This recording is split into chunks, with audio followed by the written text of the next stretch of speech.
Hello, good evening everyone. कैसे आप लोग? स्वागत है आप सभी का हमारे यूट्यूब चैनल आफिन ऑनलाइन क्लासेस में। आज मैं आप लोगों को क्लास 10वीं का बायोलॉजी का चैप्टर नंबर 3 यानी तीसरा चैप्टर का सब्जेक्टिव पढ़ाऊंगा। पढ़ाने के लिए मौजूद हो चुका हूं आपके पास। तो पहला सवाल की ओर हम लोग बढ़ते हैं। पहला सवाल आपका क्या है वो देख लेते हैं। अलैंगिक जनन की मुख्य विशेषता क्या है?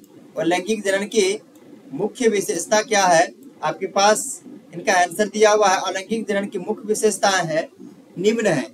अलैंगिक जनन से पैदा होने वाले संतानें अनुवांशिक गुणों में ठीक जनकों की तरह होती है, यानी उनके पेरेंट्स की तरह होती है, क्योंकि इसमें युग्मकों का संकलन नहीं होता है। इसमें निषेचन की जरूरत नहीं पड़ती है, क्योंकि युग्मकों का संकलन फ्यूजन नहीं होता है। यह आपका अलैंगिक जनन की मुख्य विशेषता थी। आपका अगला क्वेश्चन देखते हैं। नर जनन तंत्र के सभी संरचनाओं के नाम लिखें। नर जनन तंत्र के सभी संरचनाओं के नाम लिखें। आपके पास आंसर है, नर जनन तंत्र में निम्नलिखित रचनाएं पाई जाती है। 2 विरेचन होते हैं, 2 अधिविरेचन होते हैं, 2 शुक्रवाहिनी होते हैं, 2 शुक्राशय होते हैं और एवं 1 मूत्र मार्ग और 1 शीशन होते हैं। ये आपका आंसर है। आपका अगला क्वेश्चन है, लैंगिक जनन का क्या महत्व है? लैंगिक जनन का क्या महत्व है? आपके पास आंसर है, सभी जीवों में गुणसूत्रों की एक संख्या निश्चित होती है और लैंगिक जनन करने वाले में वो समसूत्री या समसूत्री प्रकार का कोशिका विभाजन होता है, जिसके कारण उनमें कोई विभिन्नता नहीं आती। प्रत्येक पीढ़ी में क्रोमोसोम की संख्या भी निश्चित रहती है। लैंगिक जनन करने वालों में अर्धसूत्री कोशिका विभाजन होता है, जिससे अधिक भिन्नता आ जाती है। यह पीढ़ी दर पीढ़ी बढ़ती ही जाती है। लैंगिक जनन का क्या महत्व है? तो ये क्वेश्चन आपका था। आपका अगला क्वेश्चन देखिए, पौधों में लैंगिक जनन कैसे होता है ये समझना है। देखिए, इंपॉर्टेंट सब क्वेश्चन ये नहीं है, ठीक है, फिर भी क्वेश्चन आया तो मैं बता दूं, ठीक है, छोड़ के तो जाना नहीं चाहिए। पौधों में लैंगिक जनन एंजियोस्पर्म पुष्पी पौधों में अधिकांश पौधे, अब देख लीजिए, अधिकांश पुष्प द्विलिंगी होते हैं। इनमें दोनों प्रकार के जननांग होते हैं। पुमंग को नर जनन अंग कहते हैं और जायांग तथा कार्पण को मादा जनन अंग कहते हैं। यानी कि पुष्प में क्या होता है, पुमंग को क्या कहते हैं? नर जनन तंत्र, या नर जनन तंत्र को क्या कहते हैं? पुमंग, और जायांग यानी कार्पल को मादा जनन अंग कहते हैं। अगला सवाल, अगला आंसर इसी में है आपका, पौधों में लैंगिक जनन कैसे होता है? पुमंग में परागकण बनते हैं, जिसे माइक्रोस्पोर भी कहते हैं। क्या कहते हैं? माइक्रोस्पोर भी कहते हैं, ठीक है। जायांग में बीजांड या मेगास्पोर बनते हैं। ये अर्धसूत्री विभाजन द्वारा बनते हैं। इनके निषेचन के बाद फल तथा बीज बनते हैं। बीज के अंकुरण के बाद नन्हा पौधा बनता है। ये था आपका पौधों में लैंगिक जनन कैसे होता है। आपका अगला क्वेश्चन देखिए, शुक्र जनन नलिका के बारे में बताएं। शुक्र जनन नलिका के बारे में बताएं। इनका आंसर है, प्रत्येक विरेचन में 900 शुक्र जनन नलिका होती है। प्रत्येक विरेचन में कितने होते हैं? ये पुरुषों के बारे में बता रहा है ना, यानी कि शुक्राणु किसमें होते हैं? पुरुष में ही होते हैं। प्रत्येक विरेचन में 900 शुक्राणु जनन नलिका होती है, जिसके अंदर शुक्राणु का निर्माण होता है। इसके अंदर शुक्र जनन में ही की नलिका में ही शुक्राणु का निर्माण होता है, जिसका कि नर्स कोशिका ऑप्शन है, उदाहरण है। वो शुक्राणु को पोषण प्रदान करता है। नर्स कोशिका क्या करता है? शुक्राणु को पोषण यानी कि भोजन प्रदान करता है, ठीक है। आपका अगला क्वेश्चन है, जनन किसी जीव की समष्टि के स्थायित्व में किस प्रकार सहायक होते हैं? इनका आंसर है, जनन किसी जीव की समष्टि के लिए, उसकी वृद्धि के लिए, उसकी विकास के लिए, है ना, उसकी समाप्ति के लिए या जन्म दर मृत्यु उसके आधार पर निर्धारण के लिए किस स्थायित्व में किस प्रकार सहायक होते हैं? इनका आंसर है, किसी भी स्पीशीज समष्टि के स्थायित्व में जनन और मृत्यु दर में लगभग बराबरी की दर हो तो स्थायित्व बना रहता है। यानी कि समझिए कि संतुलन बना रहता है कि किसी भी स्पीशीज की समष्टि के स्थायित्व में जनन और मृत्यु दर में लगभग बराबरी की दर हो तो स्थायित्व बना रहता है। एक समष्टि में जन्म दर और मृत्यु दर ही उसके आधार पर निर्धारण करते हैं। यानी समष्टि का निर्धारण क्या होता है कि जन्म दर और मृत्यु दर पर ही निर्भर रहते हैं। आपका अगला क्वेश्चन है, परागण से आप क्या समझते हैं? परागण से आप क्या समझते हैं? आपका ये क्वेश्चन है, ठीक है। परागण से आप क्या समझते हैं?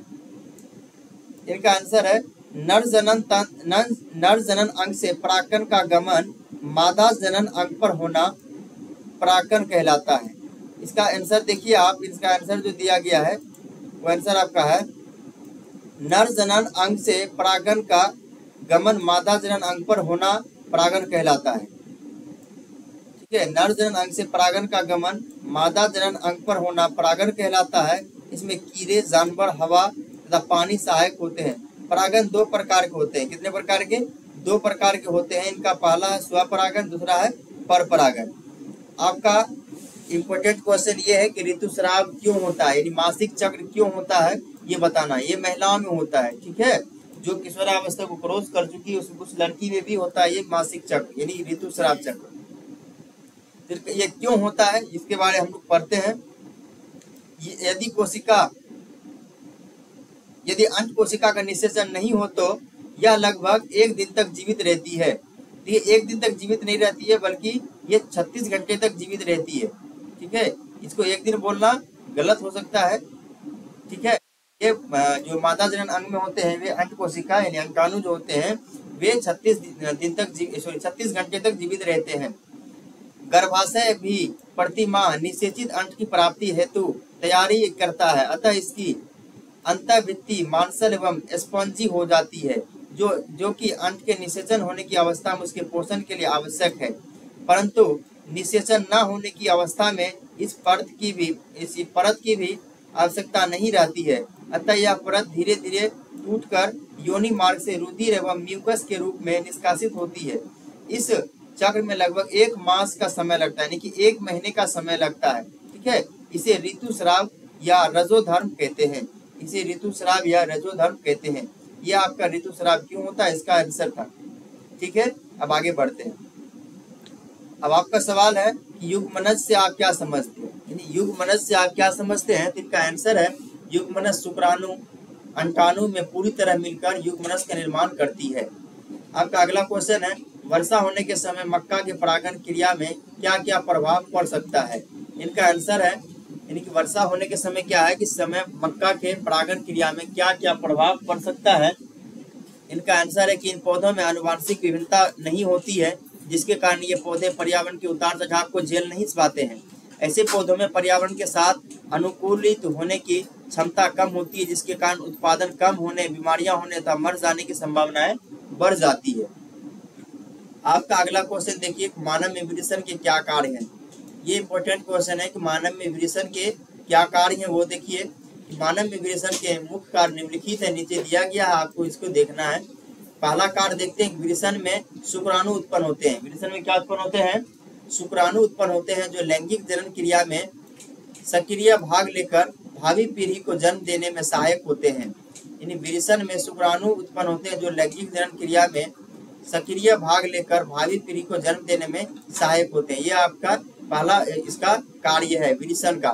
दूसरा कार्य देखिए क्या है, विवृषण में उत्पन्न हार्मोन जिसे टेस्टोस्टेरोन कहते हैं, मानव शरीर में द्वितीयक जनन लक्षणों को स्थापित करने के लिए उत्तरदायी होता है। यह था आपका दोनों कार्य विवृषण का। ठीक है, देख सकते हैं। आपका अगला क्वेश्चन है गर्भ निरोधक गोलियों के बारे में बताएं। यानी गर्भ निरोधक गोलियों के बारे में आप समझाएं कि आखिर ये क्या होता है। ठीक है, इनका आंसर है परिवार नियोजन के कई उपायों में गर्भ निरोधक गोलियां भी एक उपाय है।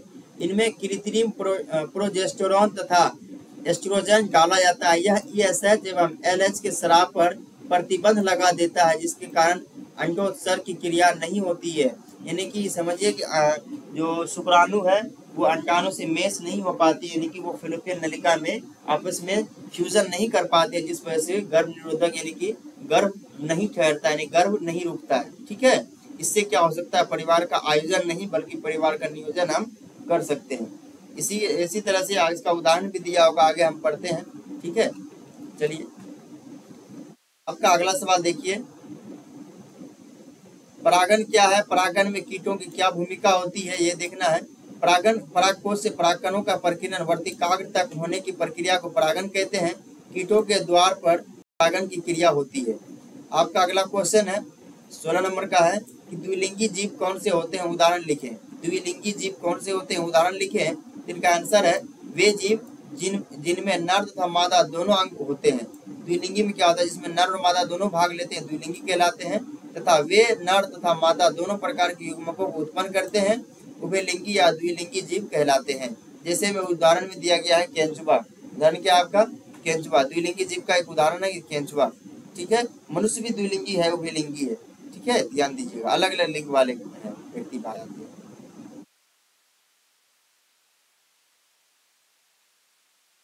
आपका अगला सवाल है डीएनए की प्राकृतिक बनाना जनन के लिए क्यों आवश्यक है। यानी कि डीएनए की प्रकृति बनाना जनन के लिए क्यों आवश्यक है, वो देखिए आप कि एक पीढ़ी से दूसरी पीढ़ी में आनुवांशिक गुणों का वाहक क्रोमोसोम होता है। यानी कि एक पीढ़ी से दूसरी पीढ़ी में आनुवांशिकी गुणों का वाहक जो होता है वो क्या होता है, क्रोमोसोम होता है, जो डीएनए से बना होता है। क्रोमोसोम किसका बना होता है, किसका बना होता है, क्रोमोसोम डीएनए से बना होता है।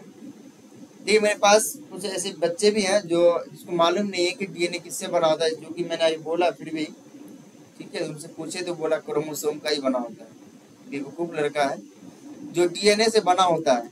अतः इसकी प्राकृतिक बनाना जनन के लिए आवश्यक होता है। आपका अगला सवाल है परागन क्रिया निषेचन क्रिया से किस प्रकार भिन्न है। परागन क्रिया निषेचन क्रिया से किस प्रकार अलग है, किस प्रकार भिन्न है, वो बताना है। इनका आंसर है परागकणों की परागकोश से निकलकर उसी पुष्प या उस जाति के दूसरे पुष्प के वर्तिकाक तक पहुंचने की क्रिया को परागन कहते हैं। ये था आपका इसका परिभाषा परागन, ज्यादा लिखने की जरूरत नहीं है। आप चलिए अगला सवाल। आपका अगला सवाल है लैंगिक जनन संचालित रोगों के बारे में लिखिए। ये बहुत इंपॉर्टेंट क्वेश्चन है, थोड़ा ध्यान दीजिएगा। ठीक है, लैंगिक जनन संचालित रोगों के बारे में लिखे।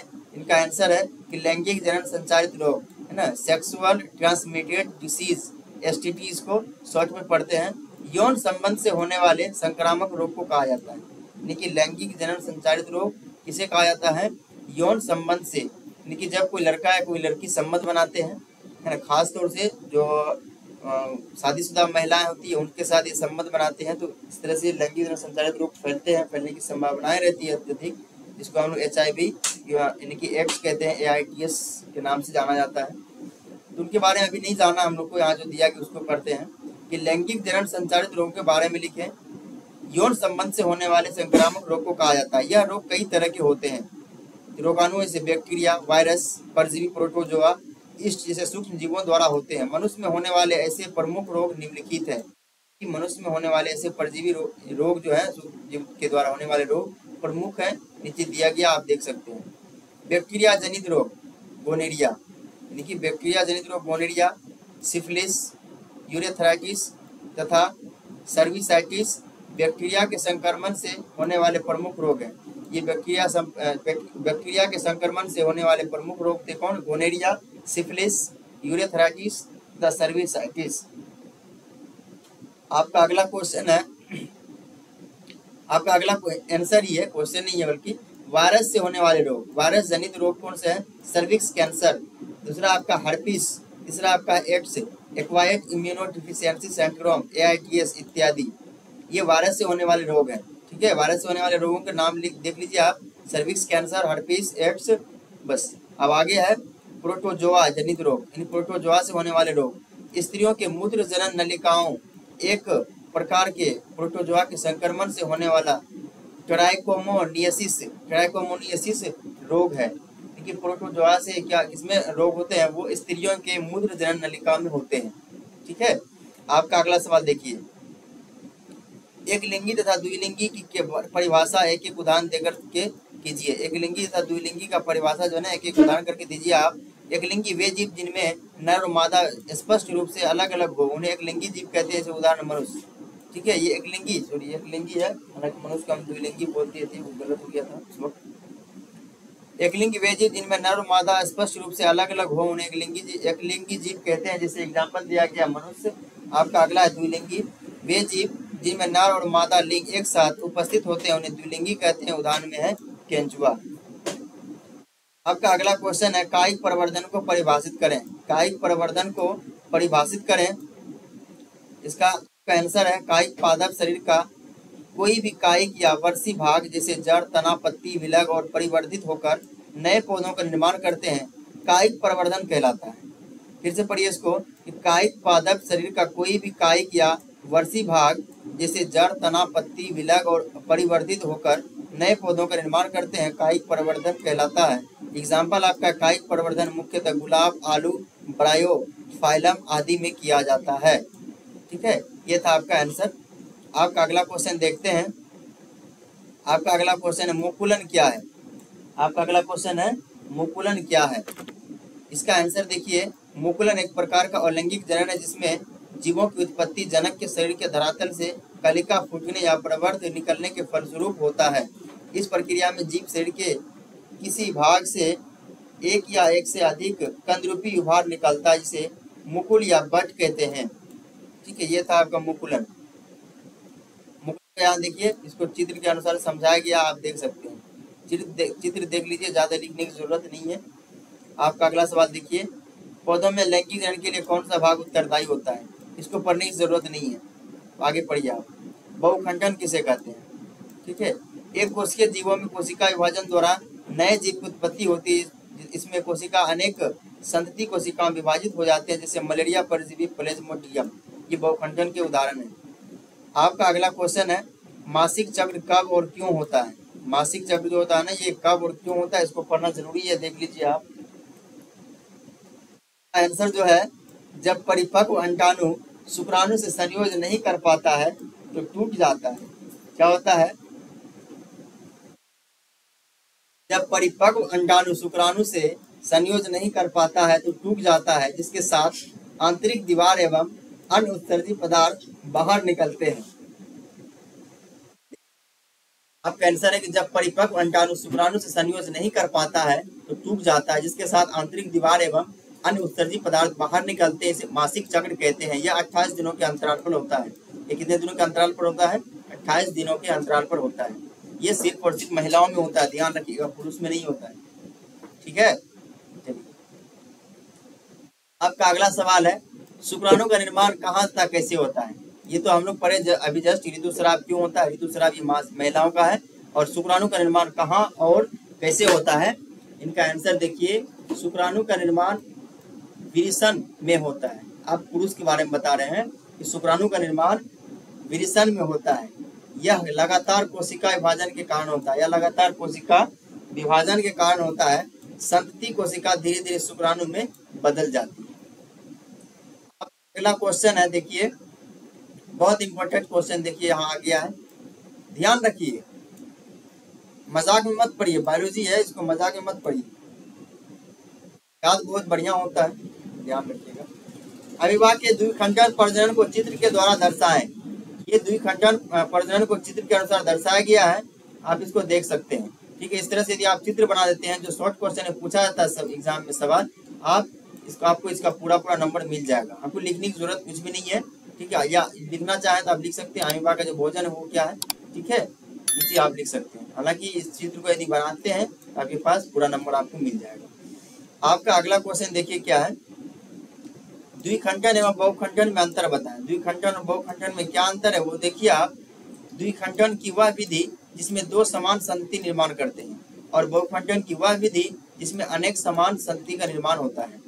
दूसरा आपका है कि यह द्विखंडन यह हमेशा अनुकूल वातावरण में होता है, बहुखंडन यह प्रतिकूल वातावरण में भी होता है। द्विखंडन में इसमें जनक जीव का कोई भी मात्रा नष्ट नहीं होता है, बहुखंडन में इसमें जनक जीव का कोशिका द्रव या झिल्ली नष्ट हो जाता है। ठीक है, यह था अंतर। आपका अगला क्वेश्चन देखते हैं, पुनरुद्भवन पुनर्जनन किसे कहते हैं। प्लेनेरिया में पुनरुद्भवन की क्रिया चित्र के द्वारा प्रदर्शित करें। ये शायद इस बार एग्जाम में टेस्ट एग्जाम में पूछा भी था। ठीक है, इसको ध्यान रखना है। ये क्या है, इस प्रकार के जनन में किसी कारण से जीवों का शरीर प्राकृतिक कारण या कृत्रिम कारण से दो या दो से अधिक टुकड़ों में खंडित हो जाता है तथा प्रत्येक खंड अपने खोए हुए भागों का विकास कर पूर्ण विकसित नए जीव में हो जाता है, सामान्य जीवन यापन करता है। उदाहरण के लिए दिया गया है स्पाइरोगायरा, हाइड्रा, प्लेनेरिया आदि इस प्रकार का जनन पाया जाता है। इसका एग्जाम्पल दिया गया, देखिए चित्र दिया गया है, तो आप देख करके समझ सकते हैं प्लेनेरिया में पुनरुद्भवन किस तरह से होता है। ठीक है, यहाँ से यहाँ आया, ये जनक बना और ये तीन तरफ फैला हुआ है, ये भी फिर तीन तरफ फैला हुआ है, यानी कि टूट टूट करके जो बचता है एक मैं, ये आपका पूरा, यानी कि जो भी स्पाइरोगायरा हो, प्लेनेरिया के बारे में देखा, प्लेनेरिया समझते हैं, उसे टूट करके एक तीन भाग में ये बट गया, और ये तीन भाग से फिर ये तीसरा भाग बनाया थोड़ा थोड़ा करके, फिर ये तीसरा भाग अपना पूर्ण रूप देने के अपना जो कोशिका पूरा करके ये पूर्ण रूप से प्लेनेरिया बन गए, यानी पुनरुद्ध भवन, यानी पुनर्जनन, दोबारा से जन्म कैसे होता है, इस तरह से। आपका अगला सवाल है, जनन कितने प्रकार का होता है? जनन कितने प्रकार का होता है? तो जनन दो प्रकार का होता है, लैंगिक और अलैंगिक। अलैंगिक और लैंगिक यहाँ दिया गया है, देखते हैं। जीवों का सिर्फ एक व्यष्टि भाग लेता है। अलैंगिक में क्या होता है? सिर्फ एक व्यष्टि भाग लेते हैं, इसमें युग्मक भाग नहीं लेते हैं। इस विधि द्वारा उत्पन्न जीव अनुवांशिक गुणों में ठीक जनकों के समान होते हैं, इसको जरूरत नहीं है। सिर्फ आप ये पढ़िए, इस विधि में जीवों का सिर्फ एक व्यष्टि भाग लेते हैं तो लैंगिक जनन हो गया। इनका देखिए एग्जाम्पल है, विखंडन, द्विखंडन, बहुखंडन, मुकुलन, अपखंडन या पुनर्जनन, बीजाणु जनन, कायिक परिवर्तन, ये आपका अलैंगिक जनन का उदाहरण है, देख लिए। अब आगे बढ़ते हैं, लैंगिक में पढ़ते हैं। इस विधि में दो भिन्न लिंग वाले, अलग अलग लिंग वाले नर और मादा भाग लेते हैं। इसमें नर युग्मक शुक्राणु एवं मादा युग्मक को अंडाणु के संग्रह निषेचन के फलस्वरूप युग्मनस का निर्माण होता है। इतना लिख देना, आपको ज्यादा लिखने की जरूरत नहीं है। अब आपके पास है लैंगिक तथा अलैंगिक में अंतर। ये तो अभी जस्ट मैंने आपको बताया कि लैंगिक और अलैंगिक में क्या अंतर है, ठीक है, मैं बता चुका हूँ। आपका अगला सवाल है, बाह्य निषेचन और आंतरिक निषेचन क्या है? बाह्य निषेचन और आंतरिक निषेचन क्या है? बाह्य निषेचन, जब नर तथा मादा युग्मकों का संलयन मादा के शरीर के बाहर होता है, इस संलयन को बाह्य निषेचन कहते हैं। जैसे मेढक में नर तथा मादा दोनों जीव संभोग करते हैं और अपने अपने युग्मकों को पानी में छोड़ देते हैं। शुक्राणु अंडों को पानी में ही निषेचित करता है। शुक्राणु क्या करता है? अंडों को पानी में ही निषेचित करता है, यानी कि डिफ्यूजन करता है उसका। आपका अगला इसी में है आंतरिक निषेचन, इस पे ध्यान देना है, बाहरी निषेचन और आंतरिक निषेचन। बहुत से जीवों जैसे कुत्ता, बिल्ली, गाय, कीट, मनुष्य, सरीसृप, पक्षी तथा स्तनधारियों आदि में नर अपने शुक्राणुओं को मादा के शरीर के अंदर छोड़ते हैं। शुक्राणु अंडों को मादा के शरीर के अंदर ही निषेचित करते हैं। ऐसे निषेचन को आंतरिक निषेचन कहते हैं। यह आपका आंतरिक निषेचन का परिभाषा है, यहाँ देख लीजिए। तो आगे बढ़ते हैं। आपका अगला सवाल देखिए क्या है, मादा जनन तंत्र का नामांकित चित्र बनाइए। यानी मादा जनन तंत्र का नामांकित चित्र इस प्रकार से दिया गया, आपको लिख देना है, ठीक है। इसको दर्शाना है कि मादा जनन अंग का चित्र किस तरह से बनता है, आप देख सकते हैं। ये आपका अंडवाहिका, यानी जिसको हम लोग फेलोपियन ट्यूब कहते हैं। यानी ऑपरेशन के दौरान क्या होता है, डॉक्टर के पास जो ऑपरेशन कराते हैं बच्चे के गर्भ निरोधक के लिए या फिर उसको रोकने के लिए, नियोजन के लिए, ये फेलोपियन नलिका को काट करके उसमें एक धागा बांध दिया जाता है, जिसको हम बोलते हैं ऑपरेशन, ठीक है। और कुछ भी नहीं होता है। फेलोपियन नलिका में क्योंकि अंडाणु और शुक्राणु का संयोजन होता है और कुछ नहीं है। आपका अगला है, देखिए इसी में ये जो है इस तरह से दिया गया, ये अंडाणु है, ये क्या है, ये अंडाणु है और ये गर्भाशय है। क्या ये गर्भाशय है, और ये गिरिवा और ये योनि, ठीक है। संभोग का क्षेत्र यही है पूरा, ध्यान रखिए। आपका अगला सवाल है, गर्भ निरोध की विधियों का वर्णन करें। गर्भ निरोध की विधियों का वर्णन करें। गर्भ निरोध की निम्नलिखित उपाय है महिलाओं में गर्भ निरोध को, यानी गर्भ को रोकने के लिए अलग अलग विधि है। अंतः गर्भाशय युक्ति, दूसरा आपका योनि डायफ्राम स्कीम जेली इत्यादि। ऑप्शन तीसरा आपका ऑपरेशन विधि। चौथा आपका हार्मोन से तैयार गर्भ निरोधक गोलियां। और पांचवा आपका गर्भाशय में कॉपर-टी के रोपण से भ्रूण का पोषण नहीं हो पाता है। ये आपका महिलाओं में था, गर्भ निरोध को कैसे रोका जा सकता है, ठीक है। इस तरह से देखिए यहाँ एक फिगर दिया गया है, आप देख सकते हैं। आपका अगला सवाल है, मानव मस्तिष्क का एक नामांकित स्वच्छ चित्र बनाइए। स्वच्छ नामांकित चित्र बनाइए मानव मस्तिष्क का। देखिए ये मानव मस्तिष्क दिया गया है, ये सेरिब्रम है, इसको बुद्धि और चतुराई का केंद्र कहते हैं। ये सेरिब्रम है, ये क्या है, सेरिब्रम है, ठीक है। तीसरा ये वेंट्रिकल्स है और ये लेटरल वेंट्रिकल्स है। जो मेन चीज है ना वो सेरिब्रम ही है, ध्यान रहे आपको। बुद्धि और चतुराई का केंद्र जो है ना, ये सेरिब्रम को ही कहा जाता है। चौथा वेंट्रिकल है और आपका पोर्स बेरालाई है, मेडुला है, सेरिबेलम है। अब इनके बारे में किताबों में पढ़ चुके हैं अच्छे तरीके से। आपका अगला है, मानव जनन अंगों का वर्णन करें। मनुष्य के नर जनतंत्र में निम्नलिखित अंग आते हैं। मनुष्य में एक जोड़ी विरेचन होते हैं। मनुष्य में कितने जोड़ी विरेचन होते हैं? एक जोड़ी विरेचन होते हैं, जो विरेचन कोष में बंद रहते हैं। विरेचन में शुक्राणु उत्पन्न होते हैं। विरेचन से शुक्राणु निकलने के बाद लगभग 48 घंटे तक जीवित रहते हैं। निकी विरेचन से शुक्राणु जब निकलते हैं वे लगभग 48 घंटे तक जीवित रहते हैं। शुक्राणुओं का निर्माण शुक्र जनन कहलाता है। विरेचन कोश शुक्राणुओं को शरीर के ताप से 1 से 3 डिग्री सेल्सियस निम्न ताप पर प्रदान करते हैं। अब विरेचन के कार्य, विरेचन के क्या कार्य है वो देखिए। विरेचन के कार्य: शुक्राणु उत्पन्न करना, नरलिंग हार्मोन टेस्टोस्टेरोन की उत्पत्ति तथा स्रावन। यदि विरेचन देह गुहा में ही रह जाते हैं तो बंध्यता उत्पन्न होती है। दूसरा आपका है एपिडिडिमिस, तीसरा आपका है शुक्राशय, चौथा आपका है प्रोस्टेट ग्रंथि। ये आपका था क्लास 10th वाले का चैप्टर नंबर 3 का सब्जेक्ट थी। ठीक है, फिर मिलते हैं अगले वीडियो में। यह वीडियो आपको रात के 8:30 बजे